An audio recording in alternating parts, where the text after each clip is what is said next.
What's up, everybody? Happy New Year's Eve. It is New Year's Eve, and this is my kind of party, so this is what I'm doing on New Year's Eve. I was doing some liquid dyes, and I apologize, I do not have the process videos for these spirals. They are hopefully pleated spirals. I have mentioned before that I struggle tremendously with pleated spirals. But I was sitting back here and I was doing some liquid dyeing, and it dawned on me, duh, it's snowing. It is the first snow that we have had this winter well, the first substantial snow. I think we had like a dusting back in November, but I'm in Colorado and we are getting our first really good snow right now. So I'm like, yeah, we need to do some snow dyeing. So, but I wanted to show you guys these liquid spirals. I know it's, you probably can't see them very well, but I'll probably be washing all of these out at the same time, so I figure I'll do a reveal on all of them. This one here is a shirt that I did a mandala on, and it was off-center. I didn't like its placement, and so I removed the color without White Bright as best as I could, and I spiraled it up, and we're re-dyeing that. And then this shirt is a 60/40 cotton poly blend. It started out black. I did reverse dye it or reverse it without White Bright, but it didn't remove as much of the color as I would have liked. So it is kind of a light gray. It was a light gray to start with. But I did a hoodie the other day that also only reversed to a light gray. Hold on, I'm going to move these and I will show you guys how the hoodie came out. So I was pretty happy with how the colors came out, even though I apologize, I have cat hair and dog hair all over this because I've been wearing it for days. But I was pretty impressed with how vibrant the colors came out, considering you can see there's no dye in this section right here. That's as light as I could get this hoodie, and this is about the same color as that other shirt. That's about how light it came out. So, but yeah, I really like the colors seem really rich. Again, I'm just covered in hair. I love my fur babies, and I've been wearing this hoodie for days. So, but anyway, yeah, I hope the shirt comes out as vibrant and as cool as this. Also, that shirt, so you'll notice on the hoodie, I have some sinew lines here. I did tie up a few sinew lines through the hoodie, and I did that on the shirt as well. So the shirt has some parallel diagonal lines on it, kind of like the hoodie. So should be a lot like this hoodie, with the exception that it'll be a spiral. This was just a scrunch. So alright, so I wanted to show you guys those because I am going to reveal those also. But what we're getting ready to do is this. So I went outside and I got some snow, and it's really powdery. So when I do my snow dyes, I do like to go and get my snow and bring it inside and let it get, snowball consistency. It packs a lot more water in it if it's slushier. So you don't need quite as much if you kind of allow it to turn to slush before you place it on your item. So this snow is just kind of sitting in the room, and I'll leave it sitting in the room while I tie up my shirts, and it should be about the right slushiness by the time it's time to use it. And now, of course, I've got my I put my hairy hoodie up here, so now my table's covered in my cat and dog love, we'll call it that. Okay, so I've got two shirts soaked in soda ash, and they are spun out and waiting for me in the washer right now. So I'm going to go grab those, and I think what I'm going to do is I'm going to fold them into Ronstar mandalas, and I'm going to do single color snow dyes. I have a couple new colors from Dharma and from Grateful, and I haven't really used them I haven't really seen the splits on them. So I know Black Cherry is one of them that I'm really curious about. I've seen some other people use Black Cherry and it splits beautifully. So probably do Black Cherry on one, and I don't know, I haven't really decided on the other. I might do shiitake. I've done shiitake before in the past, but shiitake's been reformulated since then. So I don't know, I might do my second shirt, I might do the shiitake, but don't quote me on that, I'm not sure. Anyway, we're gonna do this in warp speed, so I'm gonna leave the chit chat at that, and we're gonna fast forward through the process of folding these shirts up.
Okay guys, not gonna lie, these shirts were fighting me all the way.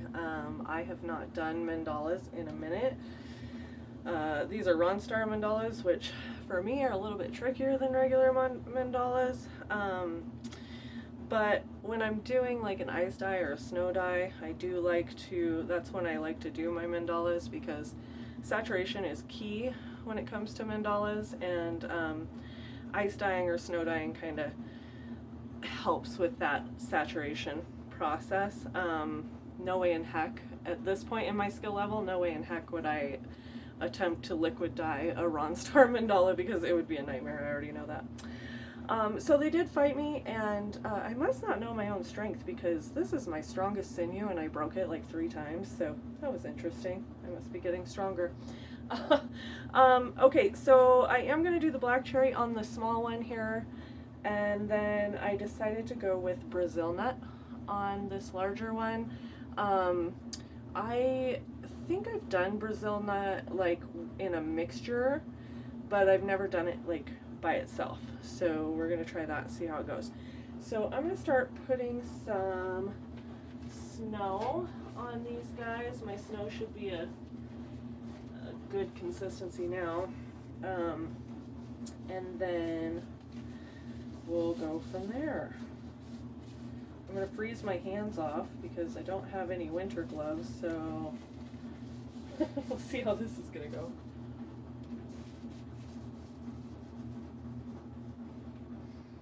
Yeah, see now this is good snow. This is like snowball snow.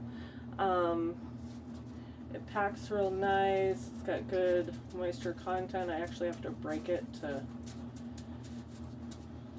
get it in there. Might need some clips.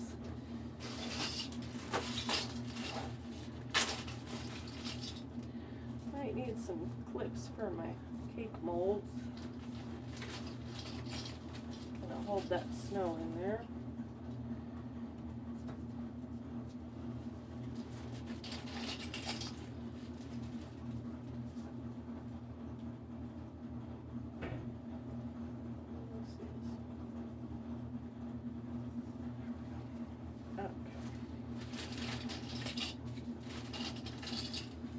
Always have clips handy, guys.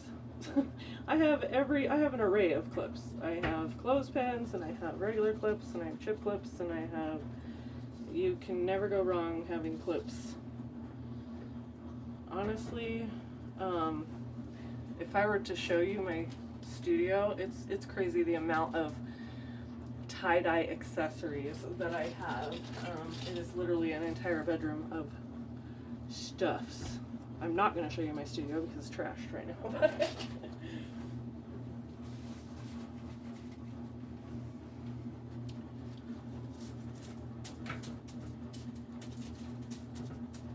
Yes, very good, very good.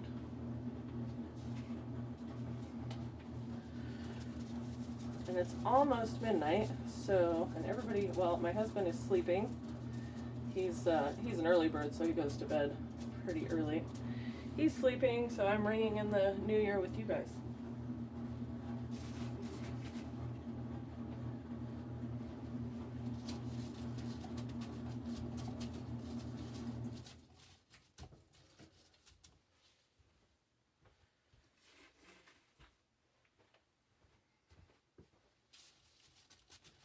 Oh, this is good snow.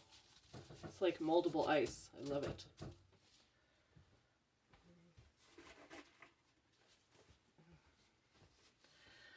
And you guys, when you're snow dyeing, like, you really want to mount this up.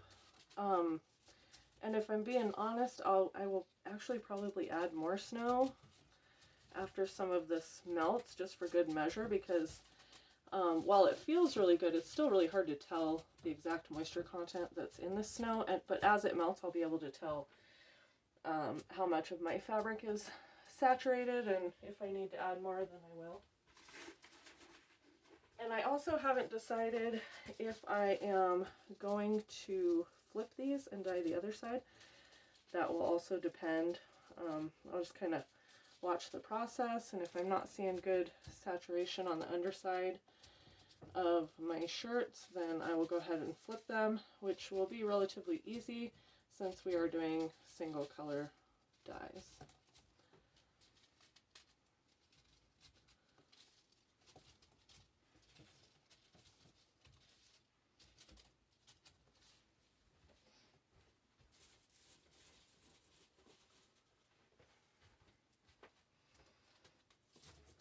Just trying to mount these up good, because there is a slight chance I will fall asleep before it's melted enough to do any maintenance to. So I just want to make sure that I'm getting the most out of my time. Oh, that packs so nicely. You guys see how that packs on there? That's why I bring my snow inside, and I let it sit inside for, I don't know, probably an hour.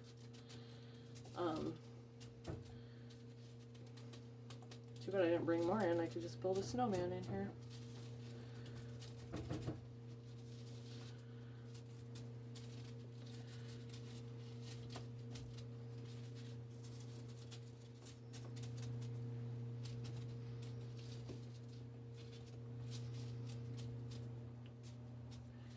Okay, I think that's mounted up good enough for our first go around.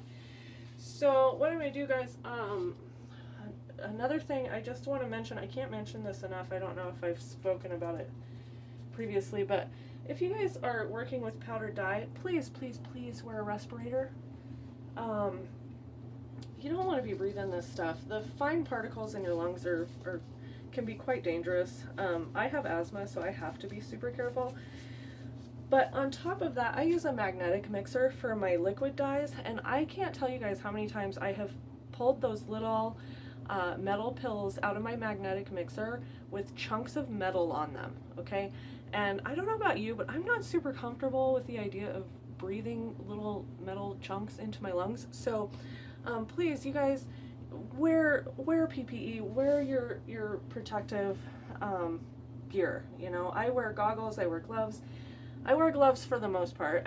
During the video you guys saw me take them off. I do get a reaction to soda ash. I don't know if you can see my hands. So I do try to keep gloves on as much as I can. Sometimes I can't function with them. But if I do take them off, I am sure to wash my hands as quickly as possible and get that soda ash off of there. But you guys don't want to be breathing powdered soda ash, powdered dye, any of that stuff. Please, please, please wear a proper respirator. Um, I also have a duct fan in my studio that helps kind of draw any of that floating powder around to it. But I still wear the proper equipment, and you want to protect your eyes too. I've never gotten dye in my eye, thankfully. But it's not something I want to experience. Doesn't sound like a whole lot of fun, especially with those little metal chunks that I was talking about. So yeah, you guys don't mess around. Just be careful if you're working with the powdered dyes. So with that being said, I'm going to get to work. Here is my Dharma Black Cherry and my Dharma Brazil Nut.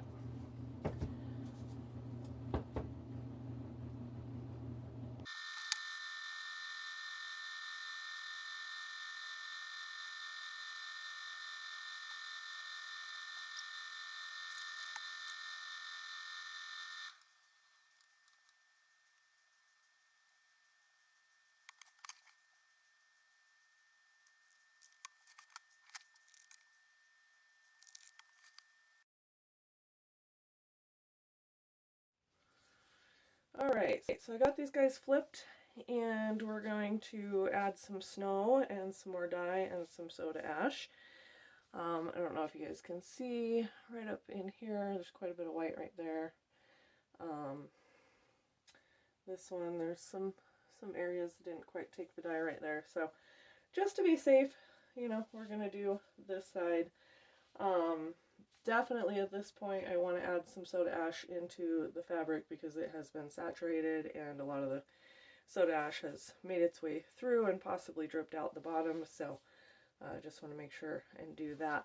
My snow's only been sitting for about a half hour, so it's maybe not as slushy as I would like it, but I think it'll do.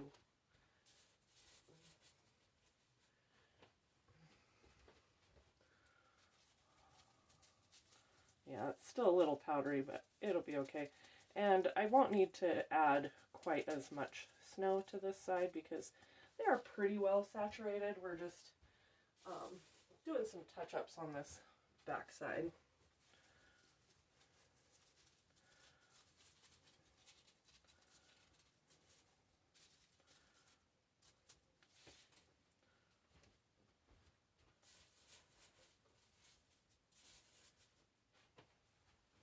I gotta say, this Brazil nut looks pretty, kind of like a blue-gray. So I'll be interested to open that up and see what other splits we got going on in there.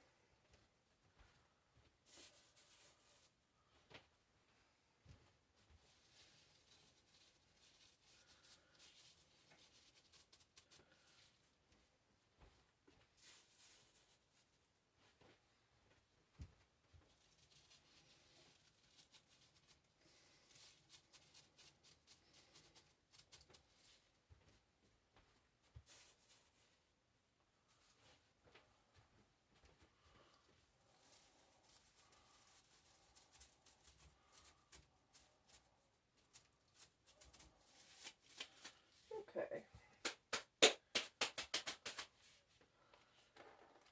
Getting ready to open my powder, so I'm going to throw my respirator on.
Okay, I hope you guys can hear me with my respirator on. That should be good. I'm going to go ahead and sprinkle some powdered soda ash right over the top now.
Okay, that should be good, guys. We're gonna let them sit, and hopefully that'll take care of any saturation issues. And then hopefully within the next 24 hours, we'll get them washed out.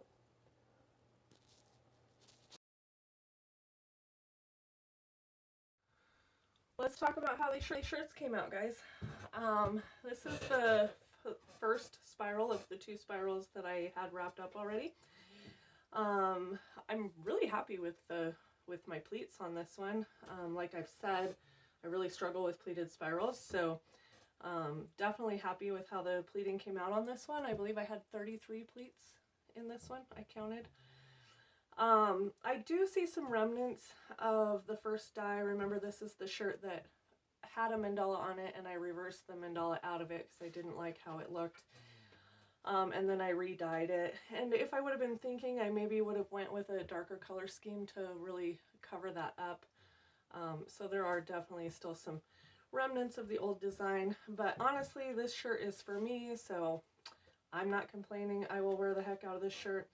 And also, anytime I kind of do a mess up shirt, I try to, like, if I'm going to reverse the color out of it, I try to use that to my advantage by practicing things I'm not very good at, such as pleated spirals, or like experimenting, as I've done in some of my other videos. So overall, really happy with this. I do believe I'm finally starting to get somewhere with pleated spirals. We're 6 years in now with my pleated spiral journey, so overall, really happy with this one. So that's the first spiral.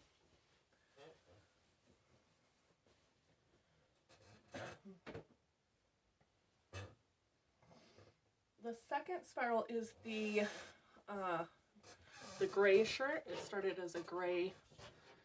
Well, I had reversed it, and I could only get it to a light gray, so you can see this was the color of the shirt before I dyed it.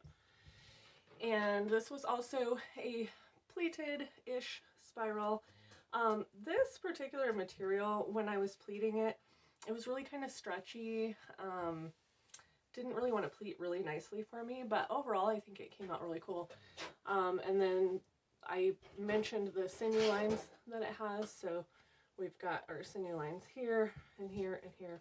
Kind of adds an interesting little, just kind of an interesting little addition to it.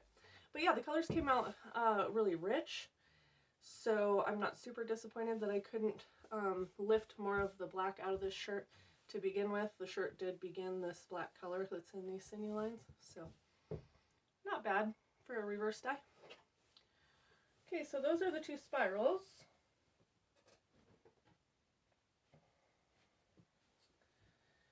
The first snow dye I'm going to talk about is the one we did the Brazil nut on. And this one, I did a Ronstar mandala with my center here at the bottom. So instead of starting my mandala in the center, I started it down here at the bottom. I can really tell why people like using Brazil nut for ice dyes now, because the splits, you guys, wow. We have some really cool, you know, some grays and some browns and some like golds and like kind of a bronze color. We definitely still have some of that blue-gray color up in here. So yeah, really impressed with that Brazil nut as a single color. I think I should have probably ordered a bigger container of that, and I probably will. So that's the first of the snow dies. Really pretty. Yeah, happy with that one. And then our last one, our second snow die, was the black cherry.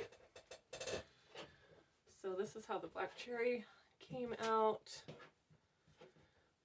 Really pretty. Really enjoy the splits in this one too. We have some lighter pinks and some darker kind of that cherry color. And then this bottom here, really enjoy the splits down in this area. And I'll take another video just kind of zooming in on some of these splits that happened in here. So, and this was a Ronstar from the center. Again, I used my really good sinew, my really tight sinew. I can't believe I broke it 3 times, but that allowed for a lot of white. It was really tied, super tight, obviously, if I was breaking the sinew. So yeah, that's the last one. Really pretty, right? Okay, I'm going to get a video for you guys just so I can zoom in here and you guys can really see some of the splits in some of these shirts. And that'll be it for this video. Thanks for watching, guys.